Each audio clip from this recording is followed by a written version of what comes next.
All right, and we're live. Hey everybody, welcome to another D&D with the Bros session, part whichever we're on. I'm not sure if we're on 5 or 6, but whatever. I'm joined here today by my good friend Eric Haley. That's it. Hello. No, say hello. God damn Oh, hello. it. Mike Ralph Hello. and Chris O'Neill. What's up, guys? Hello. And Robert is unfortunately on an international flight, even as we speak, to India, so he will not be joining Oh, us. great. But yeah, There you take it go. away, Mike. Okay, so when last we left our heroes, they were on, or actually, last episode to recap fully, our heroes were on an international flight to a new continent. Uh, they were traveling from a continent called Forlind to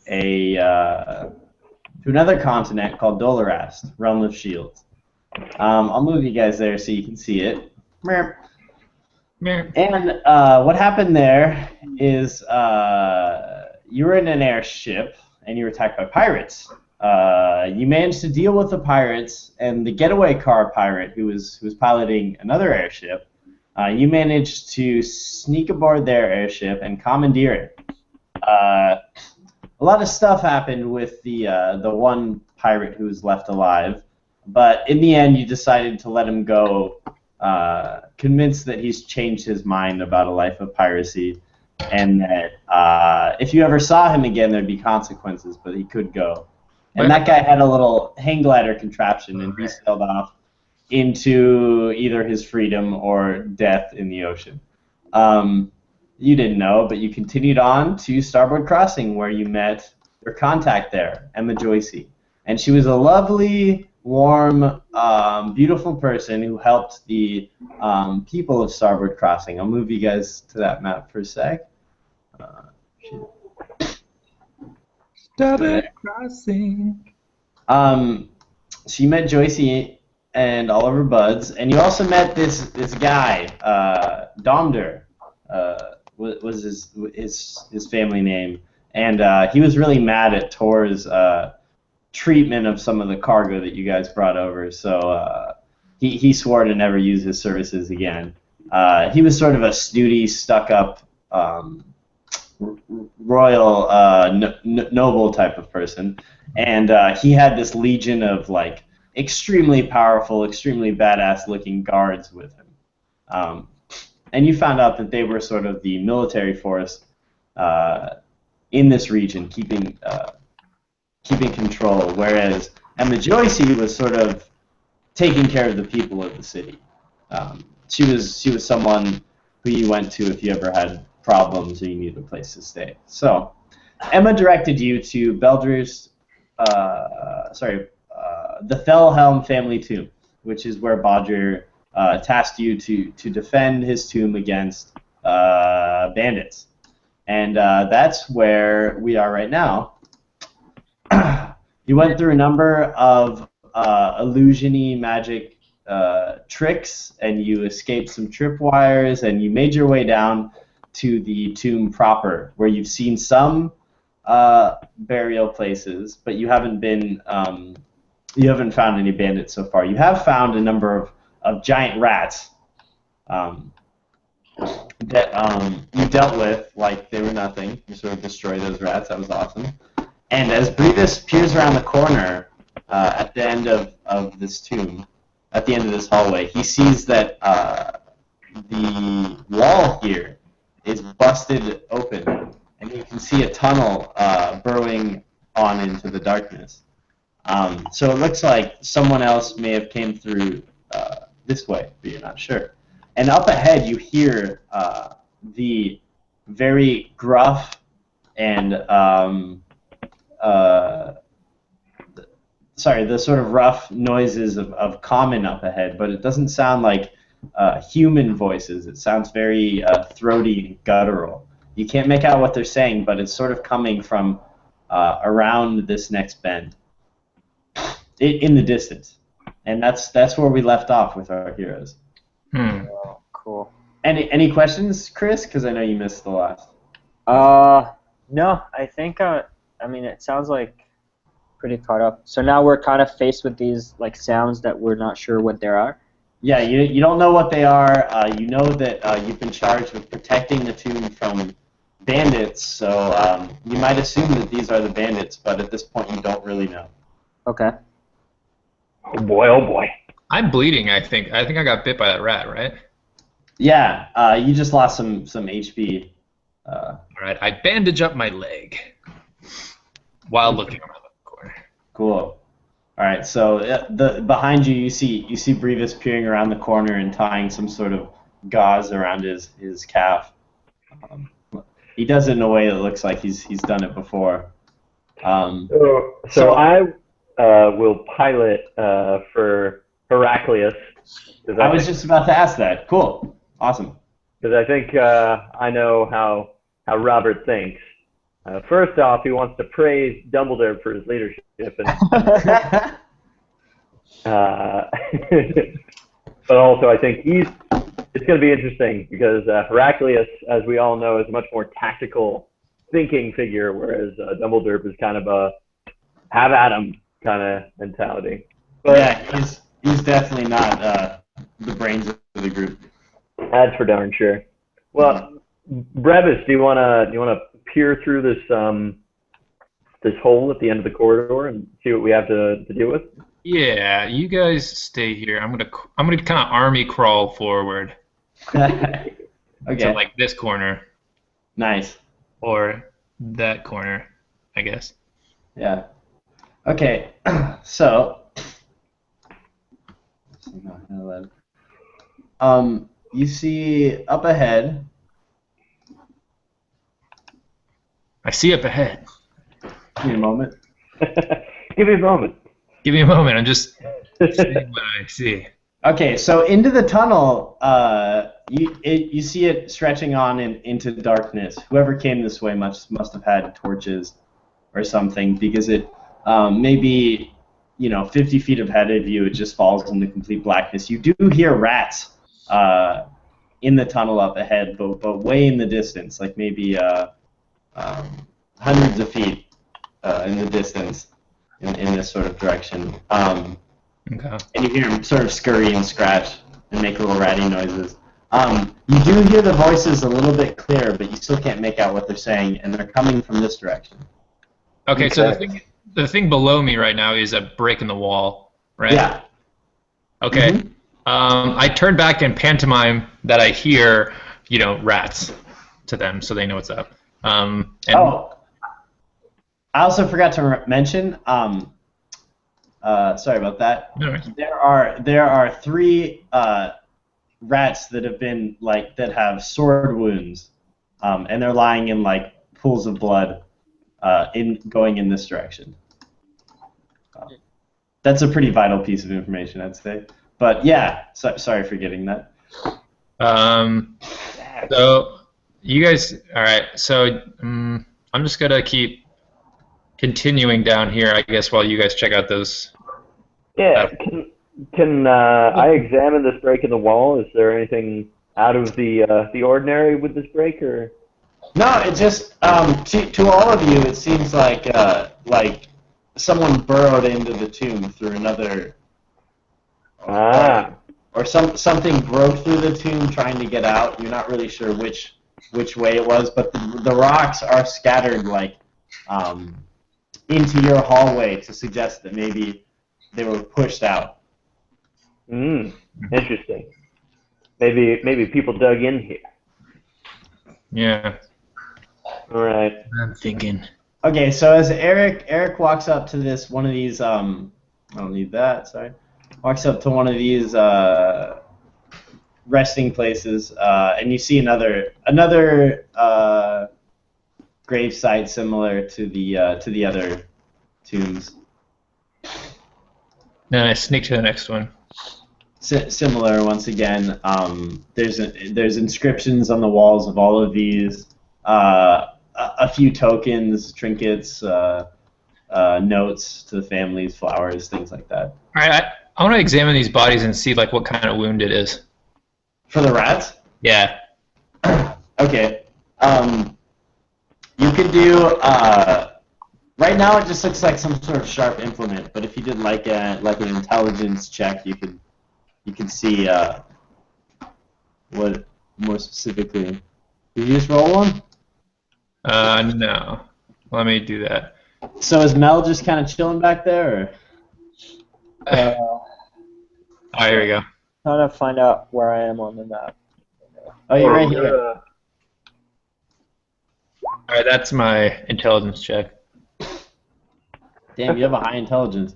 I'm So, let me go into this really quick. So, Eric, being super familiar with bladery. yeah, with like tools of the thief trade, you can tell that this wound, the way it slashes, was made either by like a sort of curved saber or a scimitar.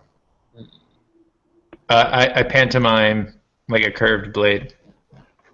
We say, we're right here, dude.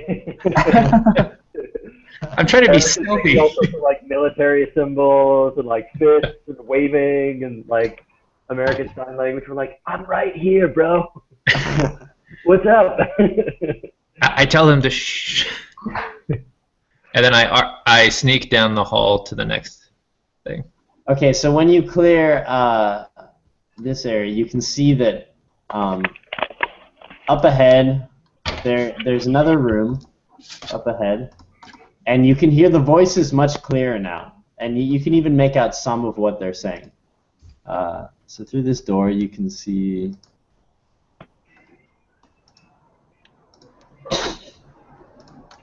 So you can see a few resting places in this next room. It looks like maybe a wider hall, but you can't really catch much of the rest of the room. Brandon, go over there and check it out. So the sounds are coming from inside of this room? Yeah. Sorry, the sounds are coming from up ahead, from this general direction. Okay. So can I cast a spell into that room? You could. Okay. But before you do, there are some sounds that are made apparent to you. Okay.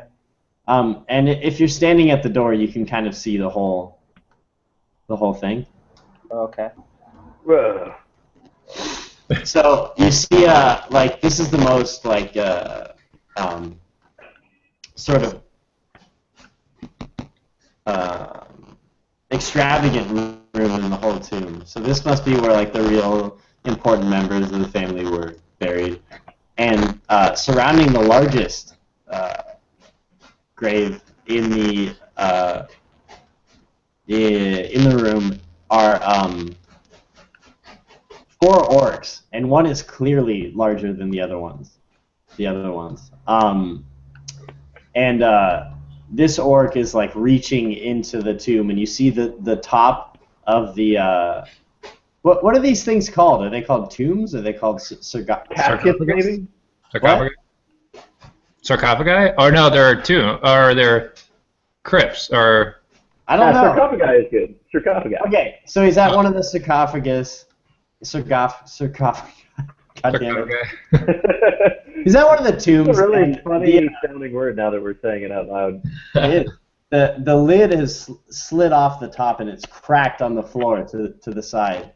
So it looks like they just sort of tossed this thing aside without really caring about the contents of what's inside. And before you have time to take any action, you do hear what they're talking about in the upcoming room, and they are talking in common, although it's like it's a dialect that's very orcish and very like throaty and guttural.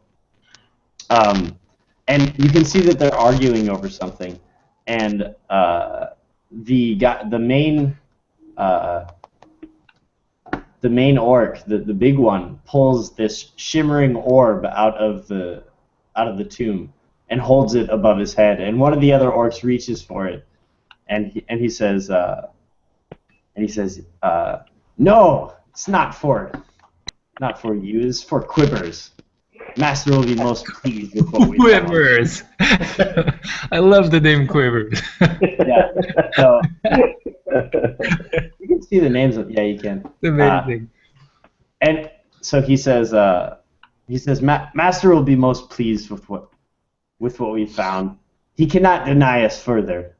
And then you see him like start to tuck the orb away into his armor, in a little satchel he has. Do any of And you? you can, Sorry. huh? I'll say, do any of you have telekinesis or something? So he's about to. It looks like they're wrapping up. They might be turning towards your guys' direction or something. All right. Along the furthest wall, you would have noticed this. There's a bunch of items in these sort of like cabinets that are surrounding the tombs. This whole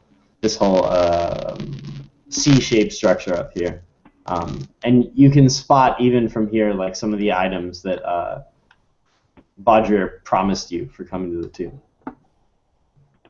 All right. Well, Dumblederp, not waiting to consult with his colleagues, because that would be dumb, leaps into the room and shouts, "Not so fast, my friends!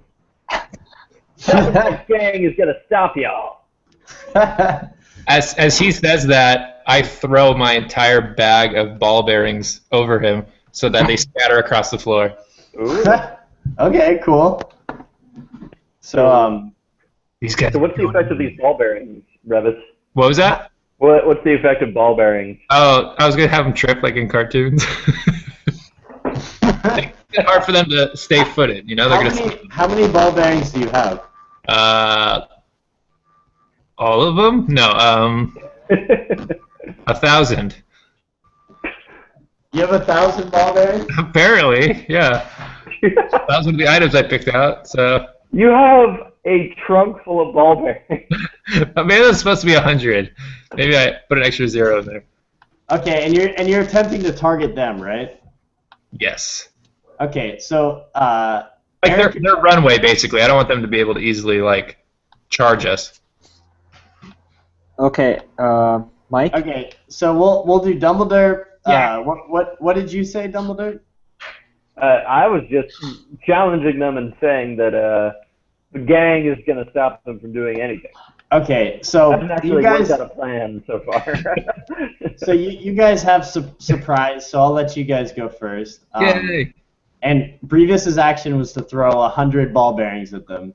So basically, we're gonna see if it sort of makes contact with each of them. So I think it'll be like a dexterity check versus each of their armor classes. I think that'll be a good way to do it. Or just to clarify, are you throwing it at them, or are you like throwing it on the ground in front of them or something? Like all through this area. So like if they're gonna come at us, like they're gonna trip on it, or so. Okay, well then. Like anything within that space has trouble moving or something. I don't know. nailed it, you guys. 9. Okay, don't roll it quite yet because I haven't figured out exactly how this is gonna work. So I'm gonna say that rolling 120.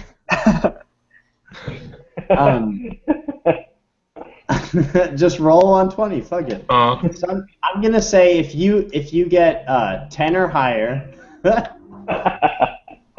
If you get 10 or higher, they land in this space, and they can't move through that space. But neither can you. Okay. Without becoming prone and losing a turn. All right. If you roll 6 through 10, it's going to go into this space and Very small space. into this space. Oh. And land like sort of amongst them, and you'll see what that does. And if you roll a 1 through a 5, it'll completely miss them and end up over here with minimal effects at all. Okay. So roll a d20. Bam! Nice. Okay, so Eric's laid a trap out in the center with this red rectangle. I'll put this on the map layer. Cool. So that's Eric's turn. Dumblederp's turn was yelling at them, and next we have whoever wants to go next. So Heraclius, I think will leap into the room and off to the right. I think he's gonna use his turn to like get some tactical movement off to the side here. Let's see, 1, 2, 3, 4, 5, 6. So he can move 30. What's his max movement? Is it 30 or is it 60 if you're using it all in one turn? It's double if you're doing just one turn. All right. Well, so he's 60. So that would be, yeah, he can move pretty far. All right. So I think he's gonna like try to get himself in a position where he can like duck behind one of these. Yeah. So these grave sites are about waist high, so you can get like half cover on these things. All right. Yeah, I think that's his plan. Cool. I don't know. Well, can you crouch down and get full cover? No, it's half cover. Okay. Yeah. I guess we've never really gone over cover yet, have we? Yeah. So Like a Mass Effect cover system or war? Like what are we working with here? What's the button to hug the wall? All right. Next up is Mel. Okay, so Mel kind of casts a spell to make Dumblederp seem a lot bigger than he actually is. Ooh. Okay. Cool. Is Kind that of, an illusion spell? yeah, it's let's see, it's a it's called a silent image Cool. illusionary spell, and it kind of he makes him look sort of like a very large, scary creature, like double the size of the biggest orc that's in there. Okay. Cool. I think there is a size limit on that spell. Oh yeah, it's 10 feet cubes. Yeah, 10 feet cubes. Okay, so Dumbledore grows into a 10-foot block of dwarf. Mike, you know what you have to do. Huh? 10-foot block of dwarf. Can you expand my character? Yeah. Yes. So Dumbledore matches the height of this large orc, but he's actually, because he's a dwarf-shaped body, he's actually wider than the orc. So overall, he just looks bigger and more impressive. And how long does this last, Chris? This lasts for, let me check.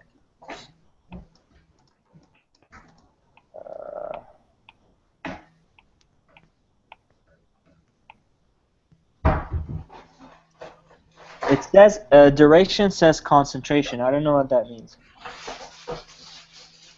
Yeah, me neither. I'll just have him do a check on all their turns to see if they like still believe it or whatever. Okay. Does that sound good? Does that mean that like you can only do it if you're doing nothing else that turn, right? So if you're like super concentrated, I don't know.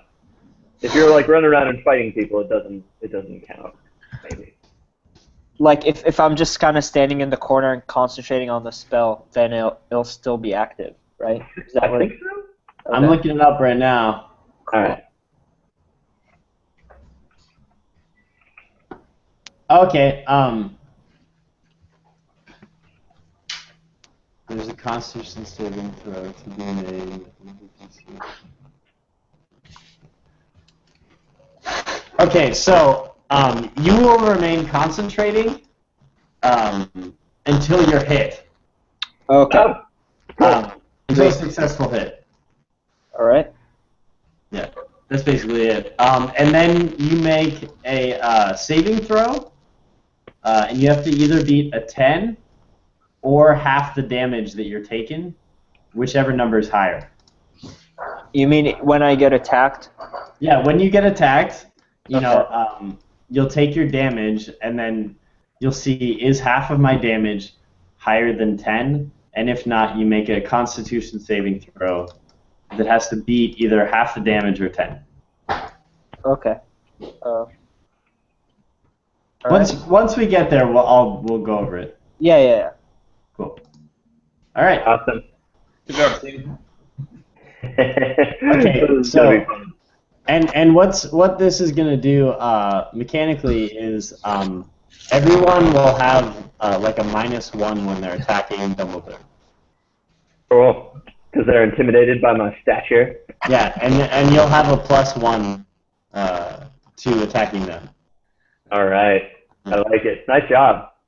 Cool. I love how so many of these games is like Dumbledore doing something really outrageous and everyone else is trying to like Scrambling to keep up. like save him or like. Oh my God! Not again! It's Dumbledore. Derek, you might as well say Leroy Jenkins before you do.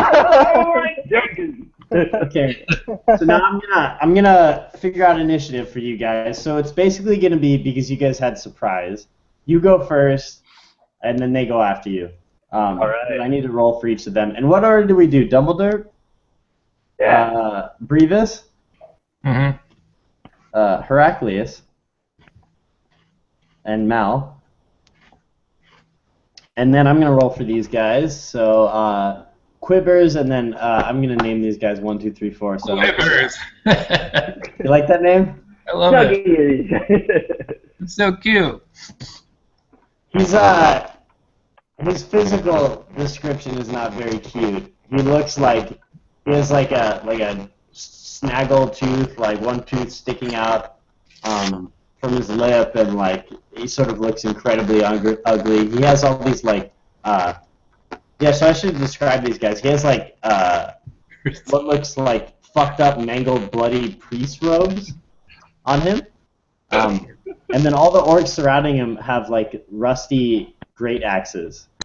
He has a scimitar and a spear, and His name's Quivers. So they notice all this happen. They're sort of confused by the ball bearings, and they see they see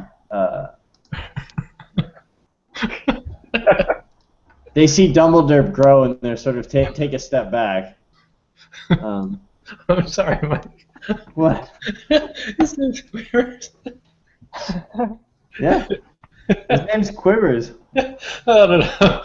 Oh man, it's the funniest name. Sorry. These poor giant orcs trying to be intimidating and scary. Not His really mother, but his mother loved him so much, wanted him to go to something safe, like hairdresser school or something. Who knows? Oh, I'm sorry. Okay.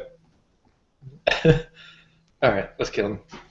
Alright, so Quivers rolls a 5 for his initiative. And then I'll roll the other 3. This will be for 1, 2, and 3. So Whoa. 10, 14, and 10. Hmm. Alright, 10, 14, and 10. Okay, so it'll be Orc 1, after Mel, Orc 1. And then, no, I'm sorry, Orc 2. Orc 1. Orc 3, and then Quivers. I'm really trying not to.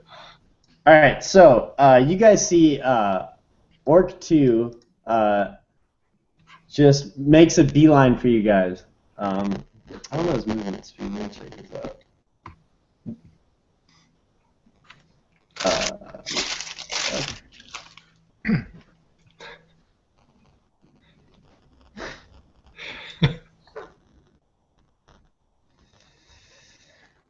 Thirty feet. Okay, so he's just Orc 2. 1, 2, 3, 4, 5, 6. So he gets into this ball bearing field, and as he's running, he sort of realizes he's not the smartest creature. He sort of realizes his mistake and tries to catch himself. I'm going to give this a DC of 10. Orc 2. But he manages to steady himself without falling, and sort of realizes what's going on. And in like a language that you don't understand, it's not common, he turns back to his orc, the other orcs, and sort of grunts something out. It seems like a explanation or something. And then we have orc number 1. He takes cover behind one of these grave sites, and he throws a javelin at Heracles, Dumblederp, Brevis, Malcatus.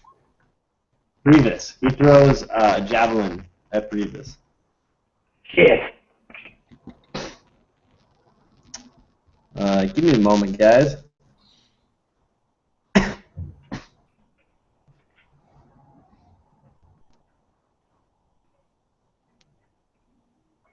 I'm sorry, I removed javelins from these guys.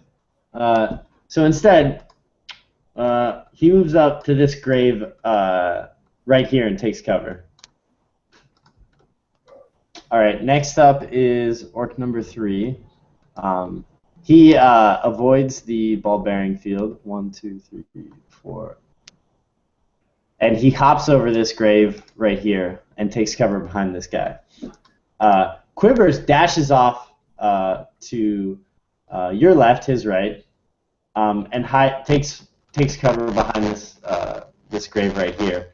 And then you see him sort of like you see his hand sort of flourish behind the grave, and you hear a sort of like muttering in a language that you don't understand. And then you see him stretch his arms out, and there's like a black energy that shoots out of him, and it makes its way to him and to all of his orc cronies.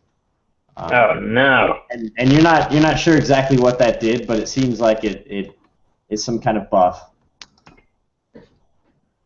Next up is Dumblederp. All right. Well, Dumblederp readies his crossbow, I think, given the situation. Or you know what? No, that would be a little bit too sane for Dumblederp.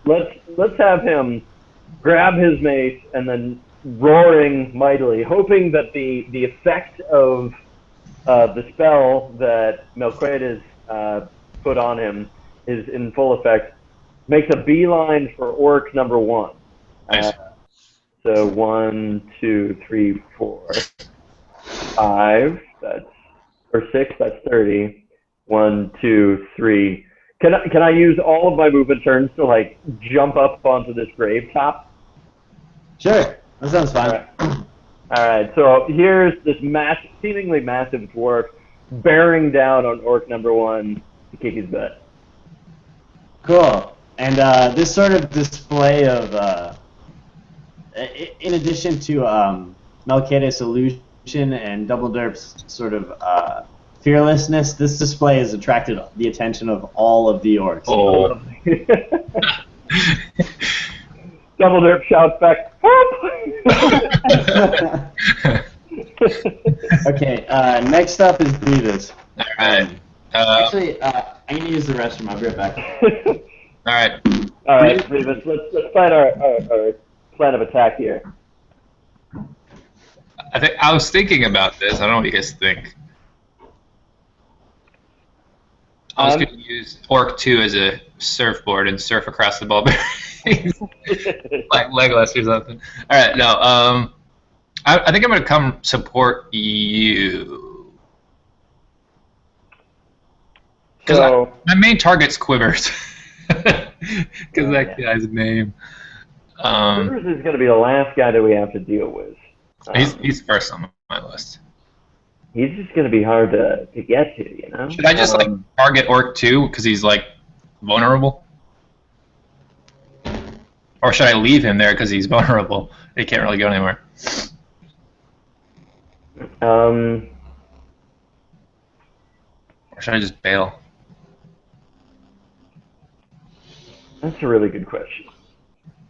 I'd say we should like all gather together in one place. Like these guys are Orc 2 and 3 are kind of. You kind of shot that plan to shit, though, Dumblederp. Hey y'all. I love that. I thought that maybe you guys were gonna try sneaking up on these guys. I mean, I didn't care. That was my plan. But then, like, Grievous is inching towards the door, like, about to peer around, and Dumblederp just bursts into the room and Not screams, so fast, Dylan. and in a way, leaving you guys completely exposed. I lost all my bearings because of you, Dumblederp. All right. Don't worry, guys. I got a plan. All right, so Brevis. So, I think I'm gonna go back up Hercules. Sounds good. How far can I move? So if there. each To where? represents 5 feet. So I was here. So I And can. I think you can move 60 feet if you use all your turns. Well, actually, Grievous is shorter. His legs are shorter. He can only move 50 feet. Like here. Yeah. All right, I'll move there then. And can I see this? Like, is this guy in line of sight? What? Melchizedek? Yeah. No, the Orc 2. Can I shoot him with the crossbow? Did you move 25 feet or 50 feet? Oh, you're. Oh. Wait, where were you? I was here. I moved 4 squares diagonally. Whoops. So 5, 10, 15, 25. So 25 is here, yeah? Yeah. But then I'm done? No, then you can attack. Or can I keep moving?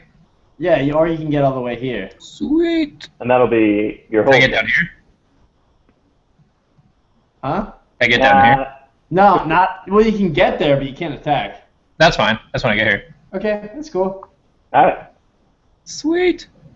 And I think, where was Heraclius? He moved 5, 10, 15, 20. So he moved his entire roll. Yeah, he would be up here. Oh, well, okay, so Heraclius, if it's his turn now, I can... No, I mean, he would be up here from his last turn, because we're counting the diagonals as 5 feet. Too. Oh, cool. Then he's already in cover. Yeah, he's good. All right. So Heraclius... Oh, wait, sorry. So Brevis' turn is done. Who's No, I'm done, yeah. Go for it. All right, so Heraclius, I think what Heraclius is going to do is make things as simple as possible for the rest of the attackers. He's a tactical man, so he's going to cast a sleep spell. Right? And the way that this works is that you choose a point that you can see within 100 feet and roll 3d8 and add them up. And then within a 20-foot radius, this is how many hit points of creatures this spell can affect. Okay. So I think if I roll, I'm not sure what exactly that means. I think if I roll high enough roll. Okay. Yeah. So do I just roll 3d8? Yep. And well, you tell me where you're gonna throw it on the map, and then roll 3d8. All right. So how do I make a marker here? Just either draw it or click and hold down, and you'll see a little circle. That's it. So where you see the Right here? thing, like immediately in between Orc 2 and Orc 3. Sounds good. So I'm hoping to get both of them in the field of this. All right. Okay. So I roll 3d8, right? Ooh. 14. That's not super good, but let me see if that hit. I believe in you, Basically, Dumblederp. That number has to exceed the hit points of the character that you're trying to put to sleep. Is what. Oh, I see. Okay. So Heraclius stands up, and you see this sort of Sandman, twinkly, sparkly spell extend out of his fingers, and it lands between these two orcs in a puff of smoke. And once you see the smoke clear, you see the orcs looking around confused, but neither of them have fallen asleep. All right. I tried, guys. Well done. Wait, did you put him to sleep or you didn't? No, they're it didn't wide work. awake. Oh, then that sounded really sarcastic. I'm sorry. Next up, we have Brutus already went. It's Mel's turn. Okay. So I move up to where Hercules is. Hercules is. And then see if I can cast a color spell on orc number 2. What's your? Okay, yeah, that's fine. What does color spell do? Should stun or like stun an enemy unconscious. Do you have the full description of that thing? Yeah, it says. Is it called color spray? Oh, sorry, color spray. Yeah, it says a vivid cone of clashing colors spring forth from your hand, causing creatures to become stunned, perhaps also blinded, and possibly knocking them unconscious. Cool. Yeah, but actually, hold on, I have to check something. I got my spells. I pulled up my spells right here. And this is a first level, right? Yeah. But I don't know if is he out of 15 feet reach or is he in the square? Like, is he in here? Oh, sorry. Huh? Like, where's orc number 2? How far is he from you? He's 15 feet away, I think. Okay, so he's If you're inside that square, that's 15 feet. Yeah. Also, if you're inside the square, you have to save to see if you don't trip on the bearings. Oh, I see. So he might be out of range for color spray unless you're gonna endanger yourself and put yourself in the ball bearings, which you can do. Right. I think Malquitus would do that. Okay. Yeah.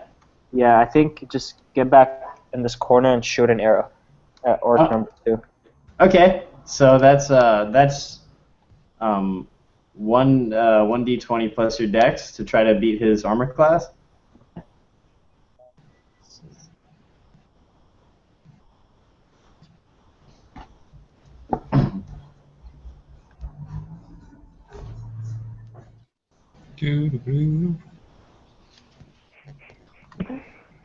This is a cool like.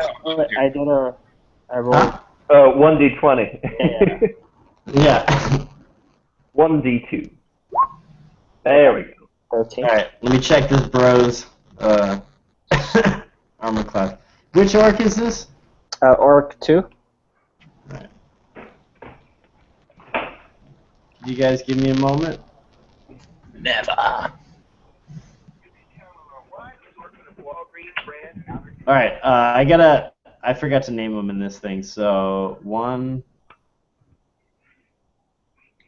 2,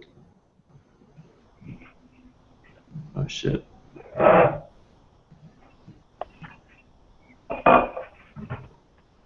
That's really annoying. I'll just write down their hit points here. I'll do it manually. 18 out of 8.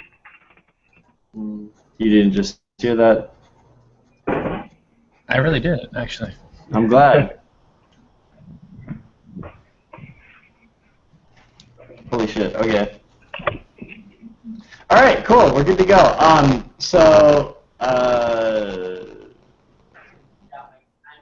Armor class, that beats his, Melquiades peers over his cover and lets off a crossbow bolt at orc number 2, right? Yeah. And orc 2, being disoriented on the ball bearings and trying to steady himself, catches the arrow and it grazes him and does damage for what is it? 1d6? I don't know. It depends on his weapon, I guess. Plus his strength modifier, I think. I don't know. Just making shit up. Well, strength modifier, I think it determines if you hit him or not, which just sounds weird to me. Melee attack, right? Yeah, it's that's with a melee attack. So for Mel, 1d6. So roll a 1d6. Yeah, for damage. Okay.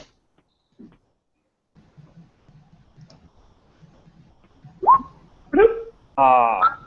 All right, so it truly does just graze orc number 2, and you see a little bit of blood being drawn from the wound, but he seems all right.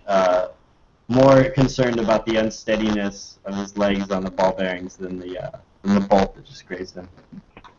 Oh man, Dumblederp's gang. We'll get him next time, boys. Don't worry. All right, so orc number 2 doesn't. Like, he's looking at Dumblederp and then looking down at the ball bearings and then looking back at Dumblederp, and he decides better of it and makes his way for Brevis. And he raises his rusty great axe. Bring it on, bro. At Brevis and rolls. Ain't nobody got time for that.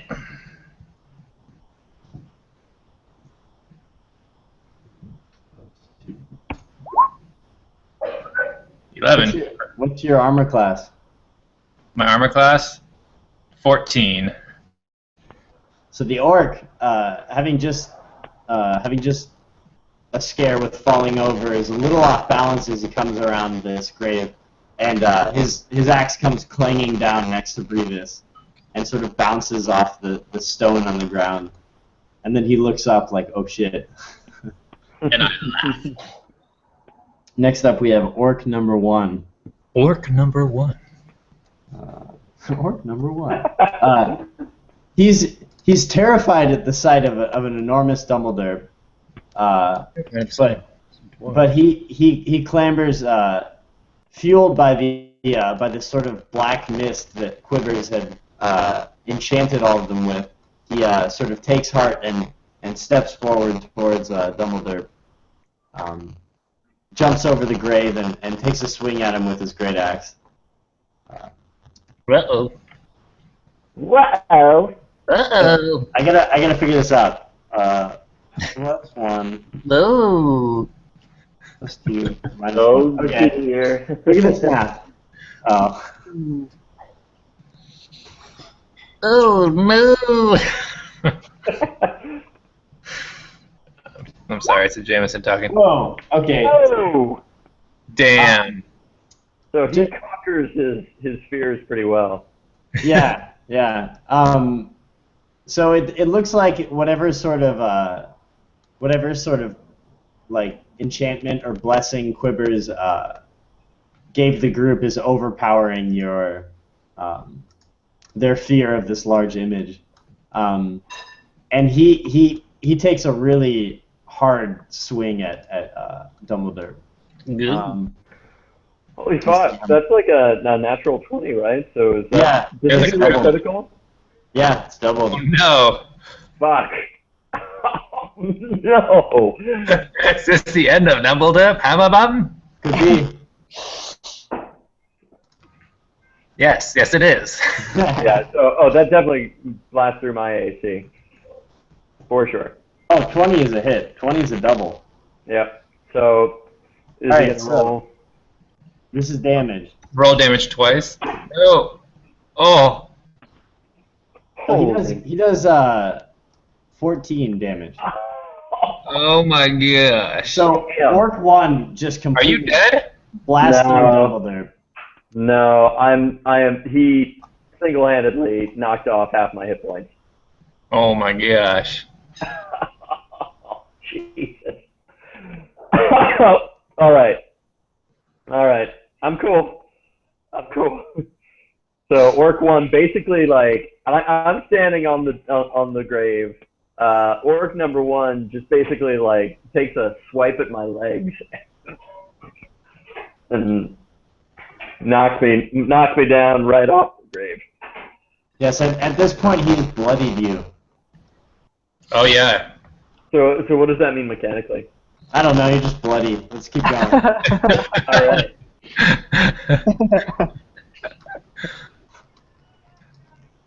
Alright, so next up is Brevis. Oh yeah. No wait. Wait. Don't Orc 3 Dumbledore. and Quivers have a roll? Oh, I'm sorry, I thought Dumbledore just went. Orc 3. Alright, so Orc 3, he's eyeing Dumbledore, but he's kind of less scared of him seeing his friend just take a huge chunk out of him. And he hops up on top of this grave and is sort of staring down Heraclius and Melchiades. And he raises his great axe and he goes for odd is Melchiades. All right, even. So he goes for Heraclius. 20. Oh, Dumblederp, what have you gotten us into? So he hits. I don't even need to check his AC. I know it isn't higher than 18. So Orc 3 comes down on Heraclius pretty hard, but Heraclius is in a maneuverable position, so he only takes a grazing hit for 2 HP. Who's gonna monitor Heraclius' HP? I will. Okay. So I'm sorry. How much HP did he? 2. He loses 2. He loses 2. Oh man. Hold on. I just want to make sure. Does Heraclius really have just 9 HP? 15. Oh, 15. I see. Okay, so that means that his HP. I can do it. I got it. I think he's at 13. Yep. Cool. All right. Next up is Orc number. Oh, next up is Quivers. Quiver. All right. So he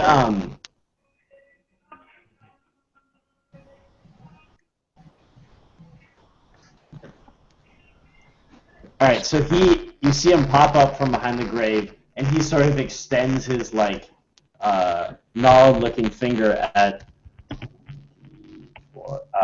Derp, Melchiades, Heraclius, and Brevis. Heraclius, he extends his gnarled finger at Heraclius, and you see this sort of dark energy start flowing around his finger, and then it unleashes this bolt. It looks like lightning, but it's like composed of blackness. So,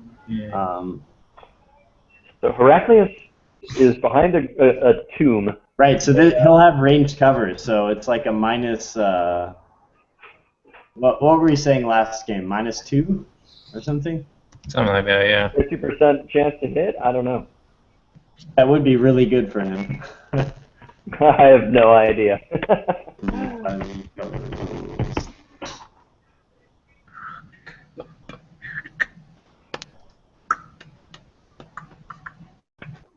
Alright, half cover +2 bonus to AC. Nice. And dexterity. Okay, cool. Half cover you get a +2. So, that basically negates his blessing on himself. So, plus his wisdom. I'm doing math. He's doing math. I'm doing math. He's doing math. We're all doing math together. Alright, 1d20 +1, and this has to beat your armor class. Are we all gonna die?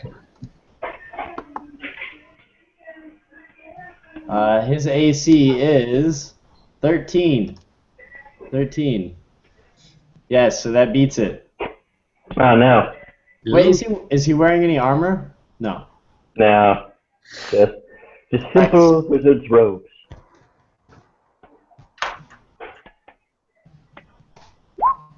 Alright, so he hits him for 4. Okay, so now he's down to, what is it, 9? You see this bolt of lightning reach out, and it sort of engulfs Heraclius for a second, and you lose sight of him completely.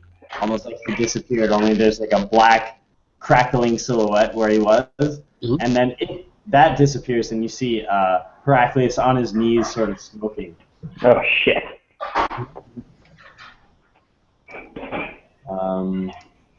Yeah, okay. And you notice some sort of energy flowing between Heraclius and Quivers, but you're not quite sure what it is. Oh man, bet you Quivers' spell is fucking all of this up, guys. If I'm shouting across the room now, if one of you guys were to like hit him, maybe it would break the enchantment that he has going on. Break his concentration. I don't want to metagame too much, but Dumblederp also has enchantments. Hey, Dumblederp. I mean, in case you forgot. Dumblederp, you have a health potion. No. He has a bless. He has a bless spell. I thought he had a health potion though. Well, I do. I was actually getting cast healing on a lot of people, but the voice of fate is totally correct. I do have The voice of fate. I mean, it's been 2 weeks since we played, so I didn't want anyone to No, that's totally cool. Yeah. get it. Yeah. All right, so from my bleeding position on the sarcophagus, I say, hey, just so you guys know, any number of creatures within a 20-foot radius within 50 feet of me can gain a +1 bonus to attack rolls and saving throws. What?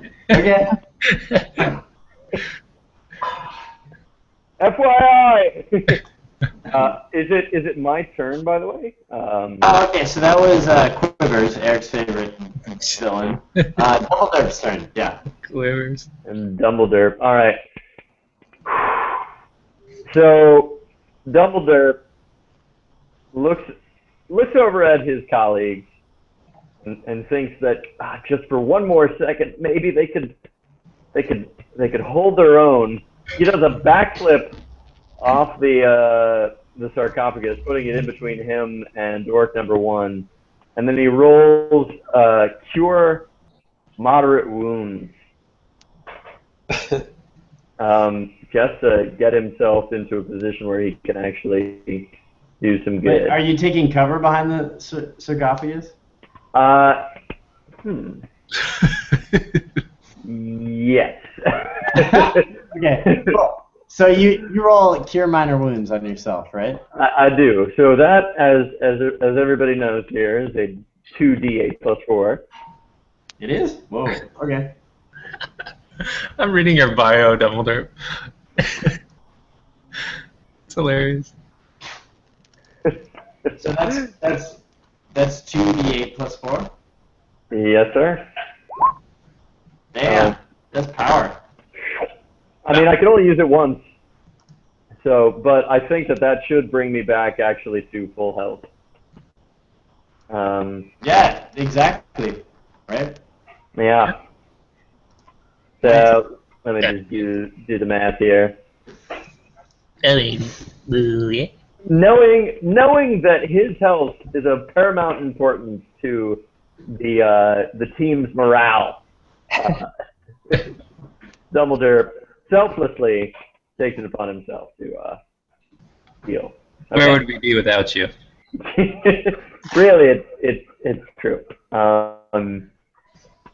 By the way, how many hit points does Heraclius have on a good day? 15. All right. Oh, he's doing okay. He's more than half health. All right. So Brevis is up next, I believe. All right. So I'm gonna. Can I like double attack Orc 2? Like just quick shank him twice. My dagger. I think 2 attacks is a special kind of ability. All right, then I'm going to attack him with my dagger. So, I think though you might get advantage if you attack a creature that's already engaged with another creature. Like the guy from the thing. So if you were to go like here and attack Orc 3, you get an advantage on your attack because you're flanking him, I think.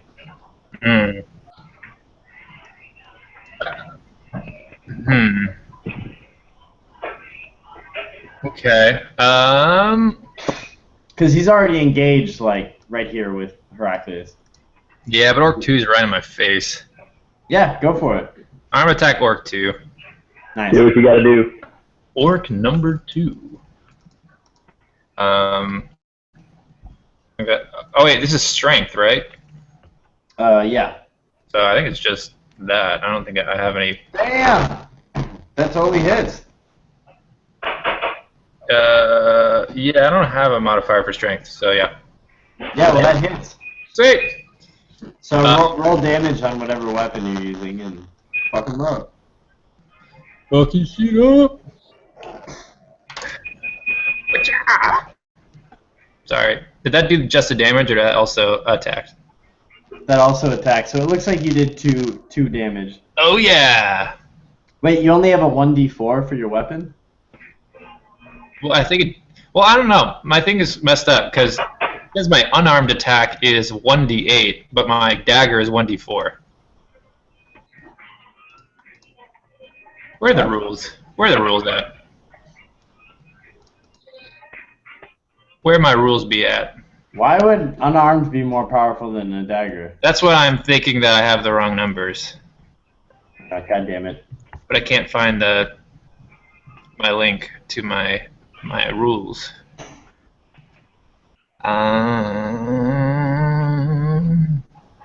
You guys have the link on hand real fast? No, I'm trying to find it now. Oh, I think I know where it is.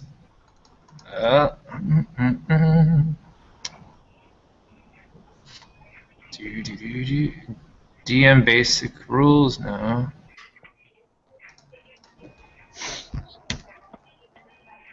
D&D basic rules. Here we go. All right, dagger.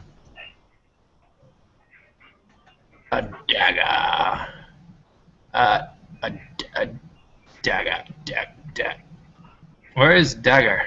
There we go, dagger. It also says that it's a finesse weapon and that you can use strength or dexterity modifiers. Ooh, then I want to use dexterity. Well, I don't need it, I guess. You still hit him. Yeah. Yeah, All right, then I guess I do 2 points. It looks like it's 1d4. Yeah, lame. All right. Then I guess I nick him with my needle. Ha-ha! I've drawn your blood. I shout. Can I prance away? No? I'm just gonna sit here and take it, I guess. All right. So wait, how much did you do to him? I zoned out. 2 damage. Okay, 2. that was to orc number 2. But it's piercing damage. Oh, let me see if I should check their damage vulnerabilities. So he's pretty much dead, right? I mean, he took a spill on those bearings so hard. No, he steadied himself. All right. Well, Heraclius, I think, is up next. orc number 2 has the most damage to him so far. Is that the first damage we've done? We're so screwed. Oh, fuck. Actually, you know what? This isn't the first situation like this we've been in. So Heraclius strategically steps to the side and readies a spell to save the day. Of course, you all know what's coming. It's Thunder Wave, made popular by the Pokemon Raichu. It's called Thunderwave? It's called Thunder Wave. It is a level 1 spell that each creature within a 15-foot cone, Heraclius explains to his colleagues, originating from you must make a dexterity saving throw. If the creature fails, it takes 2d6 thunder damage and is pushed 15 feet away. If it succeeds, it takes half as much damage and is not pushed. In addition, unsecured objects that weigh less than 50 pounds are automatically pushed 15 feet away by the spell's effect, and the spell emits a thunderous boom audible within 300 feet. So I'm assuming that these sarcophagi are heavier than 50 pounds. Yeah. But these orcs sure as hell ain't. Well, or they probably are, but the 15 feet thing still stands. So, Yeah, it'll also knock Brevis away, too. No. So, like, I think the way... Oh, shit. Alright, bring it on, dude. Well, it won't do damage to Brevis. It'll just move him. We'll say that. I live on the edge. I was hoping that, the 15-foot. Okay. Well, it's a 15-foot cube, not a 15-foot cone. It says 15-foot cone in the description here. Can you send that to me? Yeah, sure. Please, that one. First, let me doctor it. Dumblederp, from his position, shouts over. Can you send me a link? I'm just going from Robert's notes, but sure, let's Thunderwave 5e. All right, so Orc 2 and Orc 3 are gonna make a dexterity saving throw versus. You're totally right. So it looks like Robert was going off of earlier stuff. Yeah. So his save DC is 14. So they gotta beat 14 with their dexterity saving throw. So roll 1d20. They don't have any modifiers to dex because they're clunky orcs. 1d20. Oh, fuck! Oh no. Oh! Alright, so one of them botches and one of them crits. Wow. So Orc 2 made his saving throw, so that means he takes half. The other one stabs him. He take half as much damage. And yeah, so Orc 2 remains where he is. Eric, make a saving throw to see if you get knocked out of him. What was that? Who's singing? Oh. That's my lovely fiance. So, Brevis, make a saving throw to see if you get moved by the blast. Miraculous has enough mental energy to not harm you, but he can't keep you from getting propelled. What kind of a saving throw is it? You gotta beat a number. Constitution, a dexterity. Dexterity. Yeah. Dexterity. Yeah. 12. Okay, so that does not beat it. So you get pushed 15 feet away.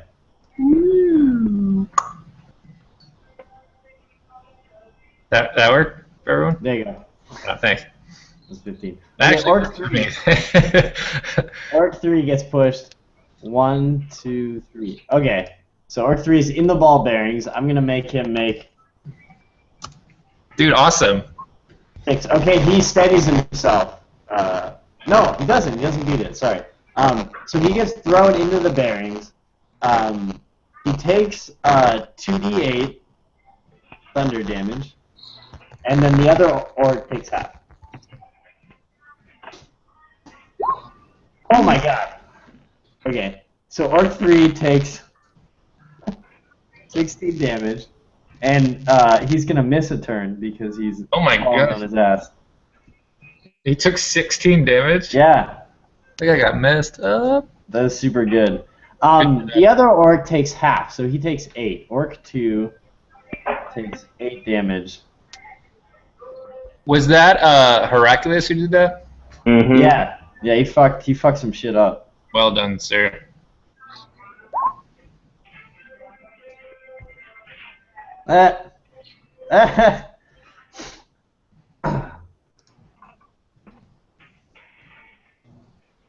Okay, so you see Hercules sort of steady himself, almost like Goku in Dragon Ball Z with the Super Saiyan move, and he plants his feet on the ground and sort of makes a very violent pushing motion with his chest, and you see this electrical field of a cube just extend out of his body. Brevis sort of deftly dodged away, but he gets pushed by the force of it. He doesn't take any damage and sort of slides on the tips of his toes behind one of the graves. Orc number 2 stands his ground and plants his feet firmly, but you see the electricity sort of singe his clothes and burns some of his skin. And Orc 3 flies through the air, 5 feet off the ground. And you just see electricity permeating his body, and he lands on the ball bearings and then trips and falls on his ass. And you can see him groan like he's in a lot of pain. I like the music. It's our battle music. Yeah, it's our anthem. All right, next up is Melchidus. All right. Let's see. So Malkadis casts Color Spray on Orc 3. Nice. Cool. I don't remember Color Spray, so you have to fill me in. Okay. So Color Spray is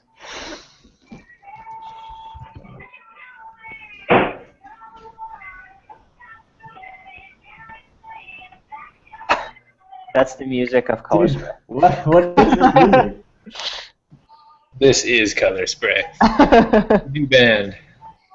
All right. So it says shoots a cone-shaped burst of a 15-foot range. It takes one standard action and it knocks unconscious, blinds, or stunts creatures. By the way, guys, I might have to take off in a few minutes here, All right. unfortunately. Oh, yeah, I know. Okay, I still don't know how to roll a Color Spray, though.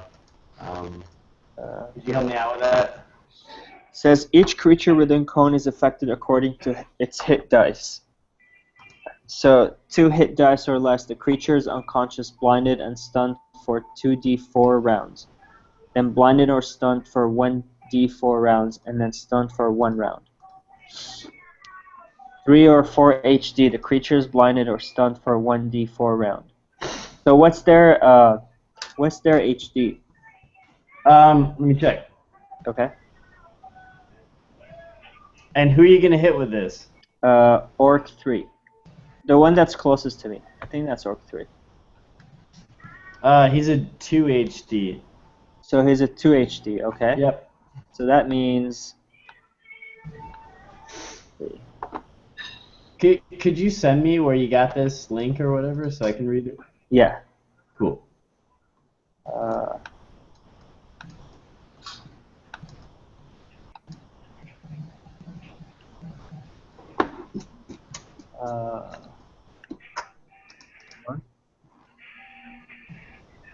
So 2 HD or less. The creature is unconscious, blinded, and stunned for 2d4 rounds.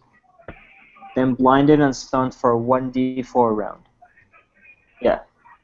Can you send the link to me? Oh yeah, let me paste it, copy it into this. Sure.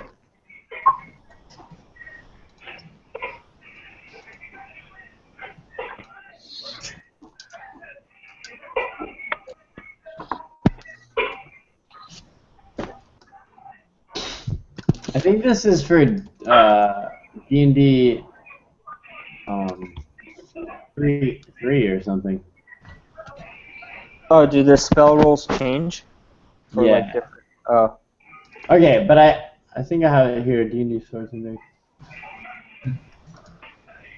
15-foot cone, dazzling array of flashing colored lights spring from your hands.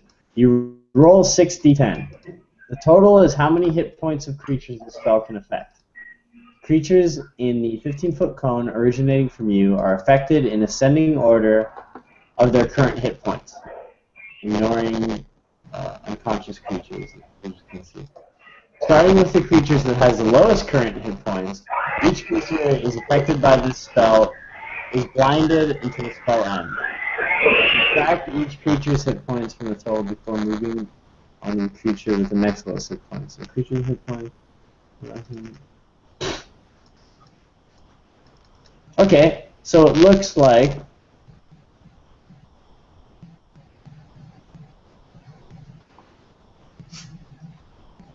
they're blinded. Okay. So Yeah. they don't take any damage. They just they get blinded. Yeah. Okay. Who gets blind? Whoever's in your cone, whoever you direct this towards. So it's probably Orc 2, I guess. Right? Yeah, who are you blasting it towards? I forgot. Orc 2 or Orc 3? Orc 3. All right. This guy is having a shitty day. So this is what I found on 5th edition. So basically, it looks like it blinds them for 1 round. Okay. So let's see. Might make sense to target Orc 2 there. Yeah, I know. Like now, I'm thinking maybe I should do it to Orc 2 because Orc Yeah, 3 that's is fine. messed up. Okay. So you just roll 6d10 to see if you can beat his HP, which I think you can. 6d10. Yeah. Yeah, okay, he beat his HP. There's a chance you could have rolled all ones, you know. So yeah, Orc 2 is completely blinded. You see Chris shoot out this prismatic cone in front of him, and the Orc 2 grabs his eyes and starts wailing.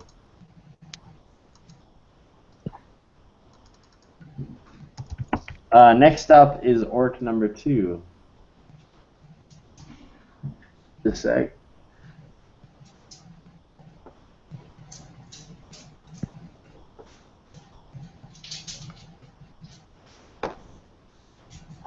Okay, so I'm just going to give him a -5 to all his attacks because he's blind. Sounds good, right? Orc 2 sort of swings wildly in Heraclius' general direction. -5. And what's his use?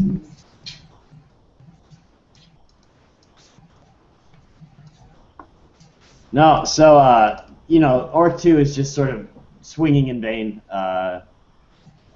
Spins around and sort of stubs his toe on the sarcophagus, but completely misses Heraclius.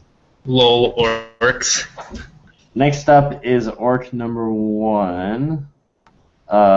So he's pretty stoked on this last hit on Dumblederp, so he clambers over the grave, and swings at Dumblederp again. He's right next to him, in the wall, I guess.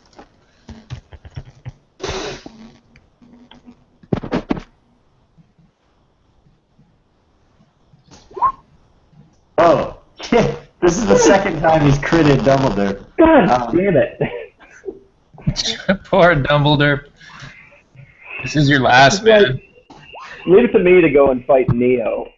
Okay, so the Orc number 1, he's just sort of snarling and in sort of like insane primal battle mode, and brings his axe down on Dumblederp and hits him pretty hard for 8 damage.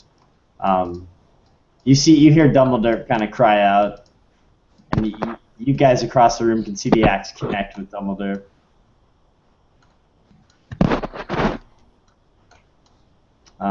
So that's 4 damage for you. Please tell me you're still alive. You healed, right? Derek? He's dead. He literally died from that. We can't hear you, Derek. No, you guys, he's literally dead. He only had 4 hit points left in real life.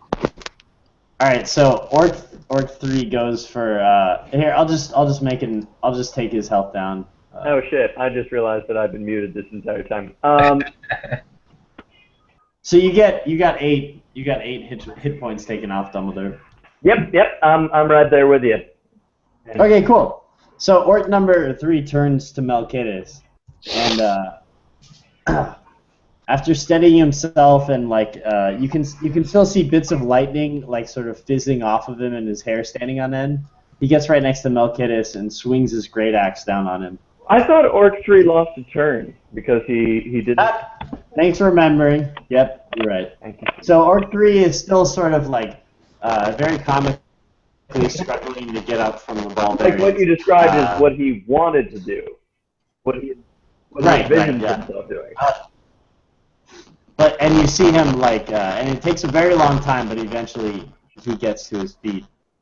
So that would leave Quivers. So Quivers still from behind his gravestone back there, stands up and he extends his hands out in a sort of like claw-like motion, and does something.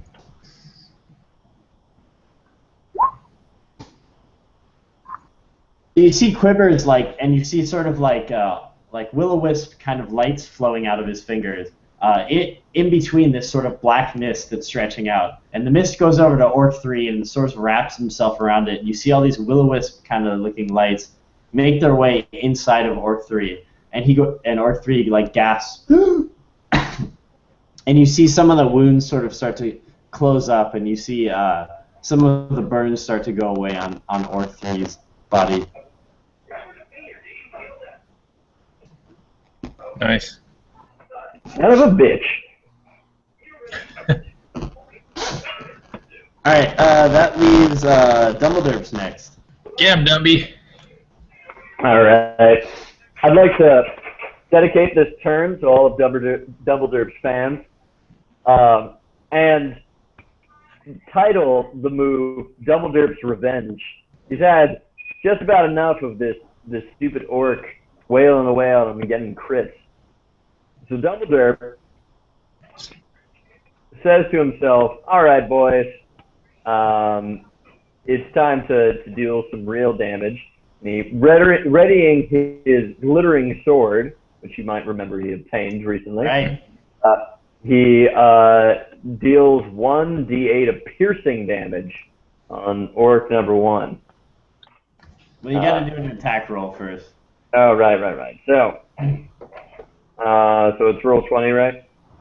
Yeah, plus your strength modifier. Yeah. One of these days I'll remember what my strength mod is. Strength mod is 2. Leaving my carries a 4, multiplied by 16. Alright, and boom! Here's my own! Nice. Here's my own crit roll. Well, you didn't roll a d20, you just rolled a 20. Yeah, I did. I rolled a 20 plus 2. Yeah. No, you gotta put d20. Oh. Sorry, I'll roll a 100. Damn it, I was so proud of myself. Oh, man. I was like, ha, take it. Alright, well, I'll take that. That's still really, really good. Pretty good. That definitely makes its way through his armor, and the sword pierces the orc's breastplate for, what was it, 1d8 plus something? Boom. Oh, nice. It might have a +1, does it? I don't know. I remember telling you. Oh, you're right. No, it's not. Just look at my notes. It's just 1d8. Oh, okay. Says. Oh. So in my notes it actually says 1d8 piercing, but subtract 1. So if, no, never mind. So that's I think it is 1d8 plus 1. Is it? Okay. I don't remember it being +1, but that's cool. I think so, because like I was trying to figure this out and I couldn't set the damage bonus to anything but +2. So I had to remind myself, like, okay, it's 1d8, but only +1. All right, yeah, that sounds about right. So that's a 9. And this sword has like a shimmering, glittery property to it that you're not really sure what it does yet. But when it enters the orc's flesh, you see it sort of flare up and get brighter. Oh man. It's probably Orcus the Goblin Cleaver. You don't notice any other like. There's been a lot of talk lately. Whoa, sorry. Effects. You don't notice any like special damage effects. It doesn't burn him or anything. It's just sort of interesting. All right, interesting. All right, so I do the d8 plus 1. So that should be a 9. Yeah, good job. Cool, guys. All right, so you can see that piercing through this orc's armor, that you see blood spurt out, and it was an effective hit. The orc takes a few steps back and steadies himself, sort of breathing heavily. Nice. Next up is Brevis. Can I shoot my crossbow at quivers? Definitely. Alright, I'm doing it. Ooh, I gotta check his. That's a finesse thing I'm using, right? To use my dex. Yeah, ranged attacks are always dex. Oh yeah, you're right. Yeah, so that's a hit. A You rat. see Quiver is sort of like smiling behind his tomb, like looking at his orcs, and he doesn't actually notice you, but he looks over because Brevis is kind of stealthy, and he just barely has time to jump towards his head, and it hits him right in the shoulder, and does 3 damage. I'm so And after, oh shit, no, it doesn't reduce to 3. I know maths. I swear to God. And you expect him to react like he just got hit square in the shoulder with a crossbow bolt, but he just sort of looks at it and like snaps it off and throws it on the ground and just sort of gives you this look. Oh shit.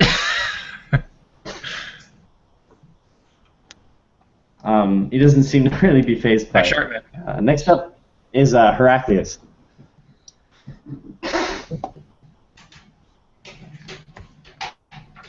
Derek.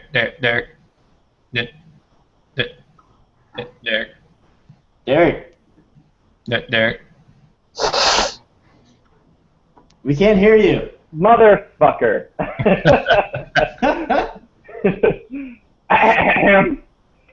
Heraclius has been thinking long and hard about this move, and so totally not out of the blue selects a spell totally not at random.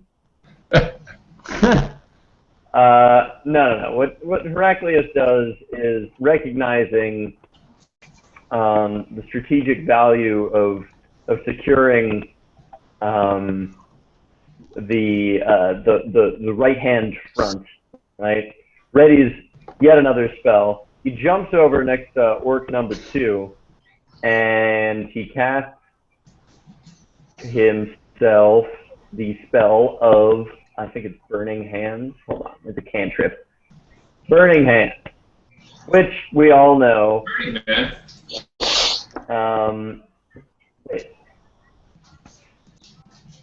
I think he'd cast.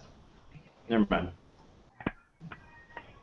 What would he cast? Because I think he's casting Mage Hands, which has no description whatsoever for what it is. Mage Hands. Burning Hands. Sorry, Burning Hands. Oh. Burning Man. I love Burning Man. I don't have Burning Hands. Burning Hands 5e is apparently. Oh, that's a first level spell. Okay. It's a cantrip. Oh, it's a first level spell. Oh, it's a level 1. Sorry. So you get a 15-foot cone, and you do 3d6 fire damage on a failed save, and they do a dex save. All right. So maybe actually knowing this, he stays where he is in cover, and just unleashes this 3d6 fire damage on orc number 3, the 15-foot cone. Number 2? I'm sorry, orc number 2. Okay. So let me. He has the opportunity to dodge out of the way. 1d20. Let's see if he does.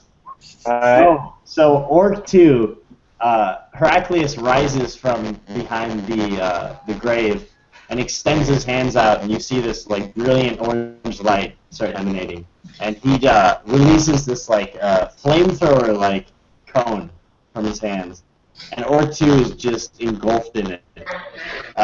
So you want to roll damage for that guy? God damn it. Damn.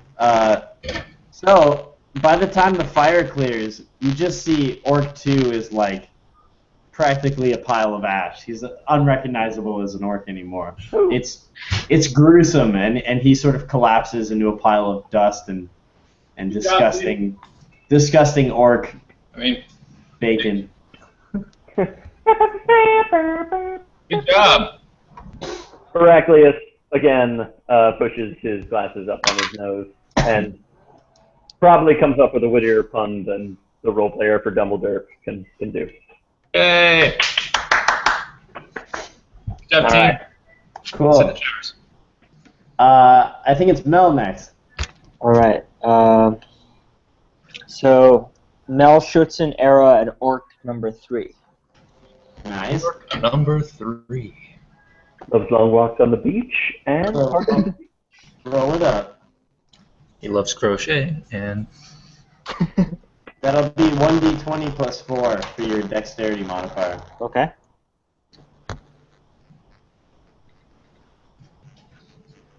orc number 3 is from Indianapolis. Alright, and then, so that connects with him, totally. And then you roll a 1d6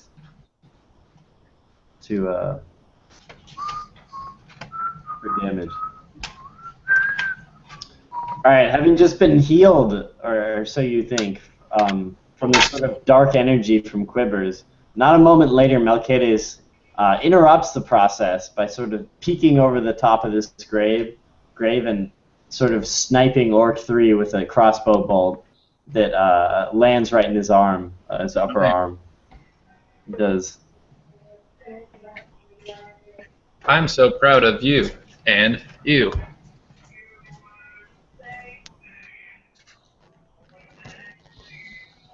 That was Orc number 3, right? Yeah. Nice. Okay, cool. So you did some damage to him. He's on his feet now, but he's not looking so good. Orc number 2 is dead. So Orc number 1, having just taken some damage from Dumblederp, is still locked in combat with Dumblederp, and he raises his axe high above his head. bring it.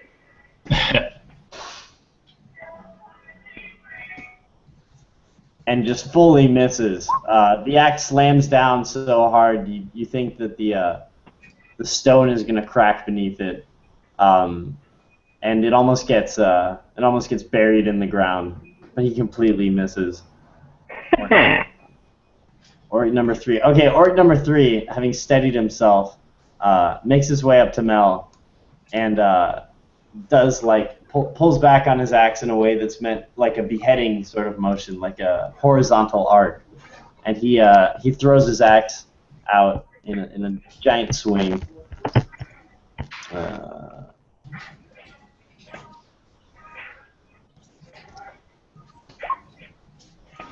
And does that beat your armor class, Creed? What's my armor class? Where do I find that? 14. It's on your character sheet. So no, that doesn't make it. Melchiades kind of very calmly takes a sidestep back and misses.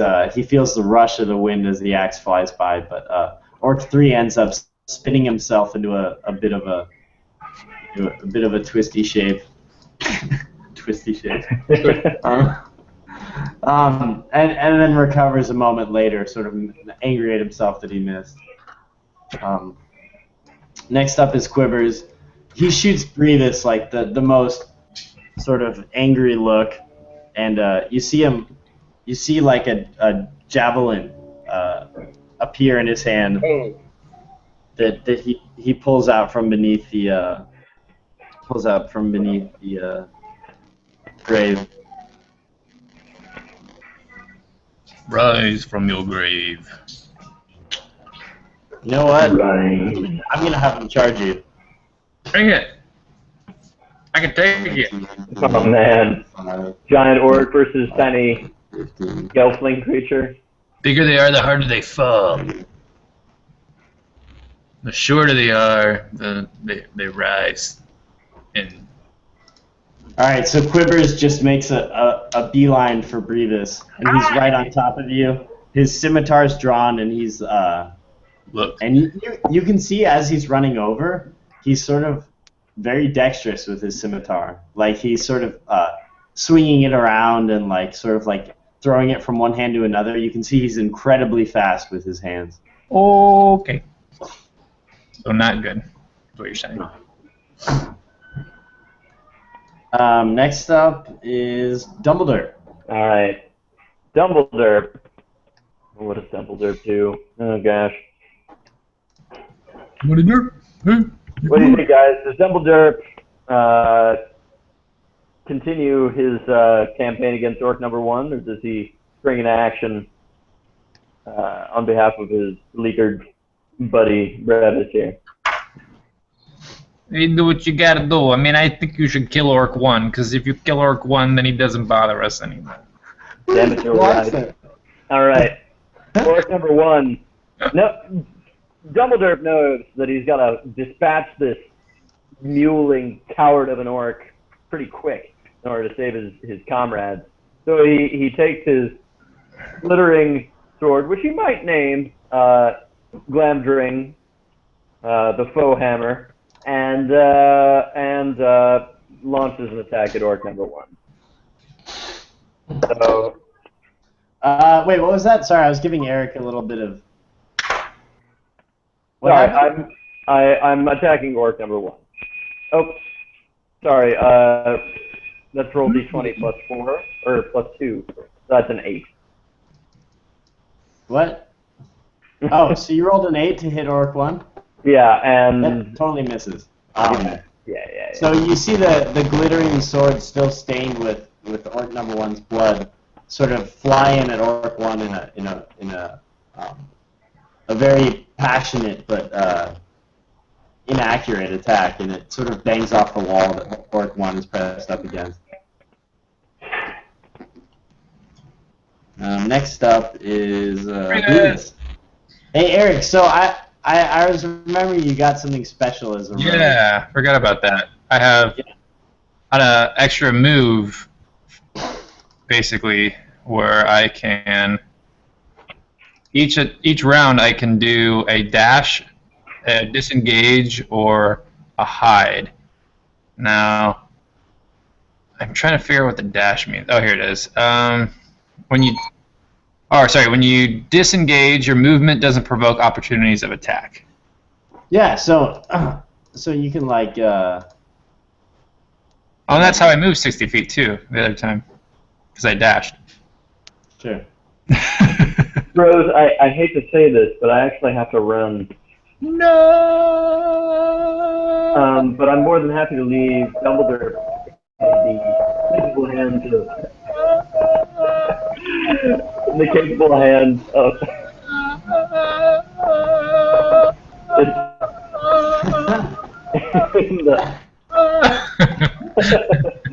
capable hands of Chris, and Heraclius in the capable hands of Brevis, if that would be convenient for everybody. I think we'll get you killed. Maybe we should just put an earmark in it.